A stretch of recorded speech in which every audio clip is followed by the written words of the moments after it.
bitandukanye n'imyumvire ya al-khawarij, n'imyumvire y'abantu biterabwoba. Al-khawarij ni abantu biterabwoba za al-shababu, za Boko Haram, za Daesh, zizwi mu izina rya ICC. Daesh mu rurimi rw'icyarabu, Daesh bisobanuye ad-dawlatu, bisobanuye ngo dawlatul iraqi na wa Sham, igihugu cya Iraq na Sham. Ni ibihugu ni abakhawarij b'ibyo bihugu bifatanyije hamwe bakita igihugu cyabo, bakita uwo mutwe wabo yuko ari Daesh mu magambo ahinnye, aribyo byitwa ari biriya bya ICC nyine bizwi mu rurimi rw'icyongereza. Ni ukuvuga aba ngaba abakhawarij n'abandi nk'abo ngabo, aba bakhawarij bo imyemerere yabo yaratanye, ndetse imyumvire yabo nuko bakora iki, bafata ibintu mu idini bakabisobanura bihabanye nuko bakagombye kubisobanura bitewe n'amashaka bafite na jazz baba bafite, ugasanga bagiye gukura abantu mu Busilamu bitari mu kuri.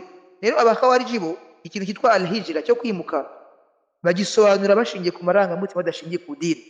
Iyi aya nk'iyi aya tumaze gusoma, ya ibadi alladhina amanu inna ardi wasi'atun, iyi aya tumaze gusoma n'ibisobanuro by'iyi aya umukhawarij ntabwo ashobora kukumva. Uvuze ngo iyi aya yamanutse kubera abasilamu, yamanutse kubera abasilamu bari i Maka batigeze bimuka, Allah bise yabahamagaye mu izina ry'ukwemera, we ashobora kutakumva no kutemera ibiri kuvuga, kubera ko we abazi yuko umukhawarij yumva bakubwira ngo niba uri mu gihugu cy'abahakanyi ukabutotezwa, ugomba uko yenda kose, uko umukhawarij ibintu by'amahoro ntabwo ari ibintu by'amahoro akiri. We aravuga ati, ugasanga n'ubundi nawe iyo umurebye usanga bari mu gihugu cy'iki, ugasanga nawe igihugu ari mu ntabwo ari igihugu cya Kisilamu. Kibaze uyu muntu niba bavuze ngo abakhawarij bahora bakora iki, bahora bikura mu idini, bahora bikufuje, akumva yuko yamaze guhakana, ugasanga yitoje shahada we ubwe ayisongera tura shahada ku giti cye, ibintu nk'ibyo ngibyo. Ni ukuvuga bakunze gusobanura hadithi n'uwa Imana sallallahu alayhi wasallam nabi, ya hadithi n'uwa Imana ivuga ati ngo ana bari'un min kulli muslimin yuqimu fi bayna dhahranay al-mushrikin. Niba nibeshye muri hadithi, ariko hadithi nicyo isobanura. Hadithi iravuga ati ana bari'un,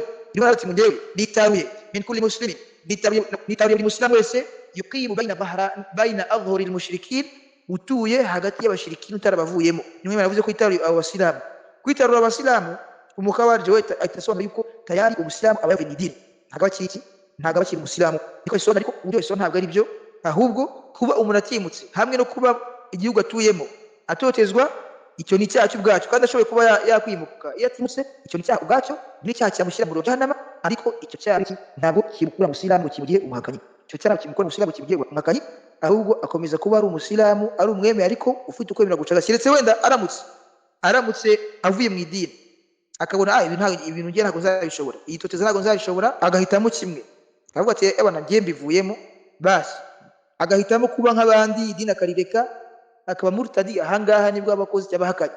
Ariko mu gihe akiri umusilamu akanga kwimuka bitewe n'inyungu afite aho ngaho ari, bitewe n'inyungu yanze kureka, cyangwa se yanze gukora iki, yanze kwigomwa, uyu nguyu ntabwo bimukura mu Busilamu.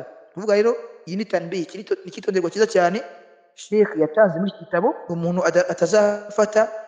atazumviye aya ivuga ati innal ladhina tawaffahumul malaikatu zalimi anfusihim, atazafati aya akagira ngo bariya Allah avuze ko bajya mu jahannama, atazagira ngo barahakanye. Rero iki ni ikitonderwa cy'ingenzi cyane Sheikh yatanze, unagomba kugisobanukirwa